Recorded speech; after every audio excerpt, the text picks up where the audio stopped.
આ વજરા યુવાન, હા મહારાજ. તું ક્યાંનો વતની છે? મહારાજ મગધ દેશનો વતની છું. મગધ? હા. તો માળવા સુધી આવવાનું કયું કારણ છે તારે? માળવા સુધી આવવાનું કારણ તો એ છે કે આપનો જન્મ દિવસ નિહાળવા માટે અને બને તો થોડી ઘણી નોકરી પણ મેળવવા માટે. તું કઈ નોકરીમાં પારંગ છે? મહારાજ અશ્વ કલામાં હું પૂરો પારંગત છું. હે? એટલું જ નહીં, સાથોસાથ પશુ પક્ષીની ભાષાનું જ્ઞાન સારી રીતે સમજું છું. પશુ પક્ષીની ભાષા પણ જાણે?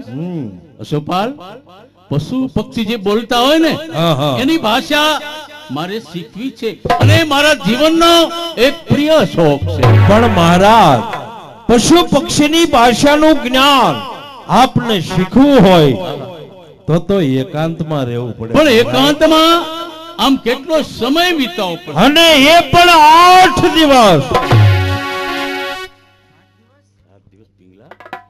ઠીક છે, 8 દિવસ હું રહીશ એકાંતમાં, પણ મારો શોખ અવશ્ય પૂરો. હા મહારાજ, હા. મહાદેવી પિંગલા એમાં વિઘન નાખશે તો? તારી ભૂલ થાય છે અશોકપાલ. કેમ? તું મારા રાજની અંદર હા. પહેલો મહેમાન બનીને આવ્યો છે. બરોબર. અને મારી પિંગલા તો મહાન છે. છતાંય નારી હૃદયની ઈર્ષ્યા મહારાજ, મારી વાત ઉપર આપ વિચાર કરજો. અશોકપાલ, આપણે પશુ પક્ષીની ભાષાનું જ્ઞાન મેળવવા ઘોર જંગલમાં જઈએ. હા મહારાજ, હા. મીઠી ચમનની લહેરું સૌગમ બોલાવે છે. વાહ દાદા, તારી પક્ષી ભાષા અનેકો આનંદ લાવે છે.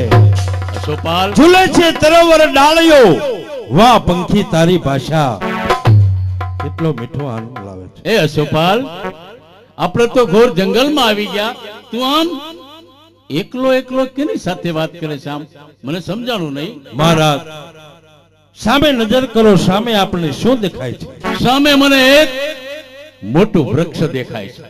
હા મહારાજ, એક વૃક્ષ દેખાય છે ને, હા. એ વૃક્ષ એની જગ્યાએ સ્થિર છે મહારાજ. સ્થિર છે? અને એ વૃક્ષ પુરુષ રૂપી મનાય છે. વાહ. એની બાજુમાં આપણે શું દેખાય છે? એ વૃક્ષને એક આમ વેલી લંબાઈને ભેટી રહી છે. હા મહારાજ, એ વેલી છે ને એ સ્ત્રી રૂપી મનાય છે. વાહ. અને લંબાઈને વૃક્ષને ભેટવાના પ્રયત્ન કરે છે. વાહ. પણ છતાં એનો વિયોગ એનાથી સહન થતો નથી.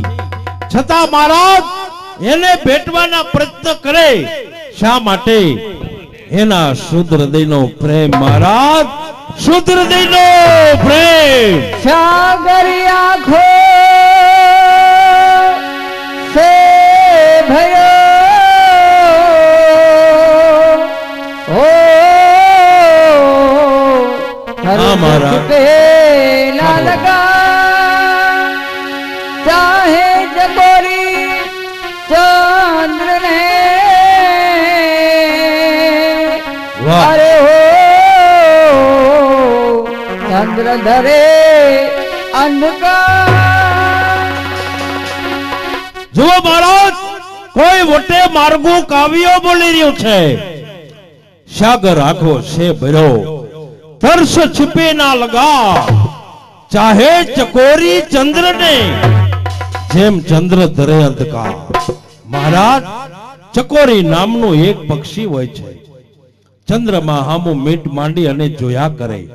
ચંદ્રમાં જ્યારે અસ્ત થઈ જાય ને ત્યારે એ પક્ષી જીવી નો હોય કે મહારાજ, માથા પછાડી પછાડી અને એના પ્રાણ દે છે મહારાજ. શુદ્ધ હૃદયનો પ્રેમ. હા મહારાજ, શુદ્ધ હૃદયનો પ્રેમ. મધુકર છોડે કમાલ ને અરે હો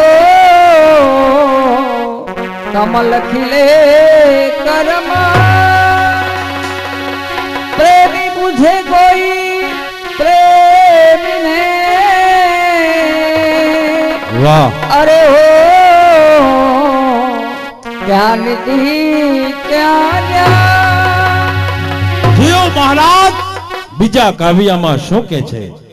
મહારાજ મધુકર છોડે કમલ ને તો કમલ ખીલે કરમાય. પ્રેમી પૂછે કોઈ પ્રેમીને ક્યાં નીતિ ને ક્યાં ન્યાય. મધુકર કહેતા એક આવો ભમરો, મહારાજ એને ખબર છે કે હું કમળ ઉપર બેસીશ, કમળ પીડાઈ જશે, તરત જ મારું મૃત્યુ થશે, છતાં એના ઉપર ગુમ્યા કરે. મહારાજ શા માટે?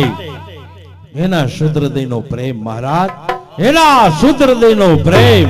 એવી જ રીતે પહાડ ઉપર ચડવું હોય ને તો પહાડોની ઠોકરું ખાવી પડે. મહારાજ ગંગાજીને પૃથ્વી ઉપર લાવવા હોય તો ભગીરથ બનવું પડે. મોર જ્યારે કળા કરે ત્યારે મયુરી એની ફરતી ફરતી ઘુમ્યા કરે. મહારાજ મોરની આંખમાંથી આંસુ પડે ને એ મયુરી ઝીલી લે છે. મહારાજ એવી રીતે આપ એક મોર છો.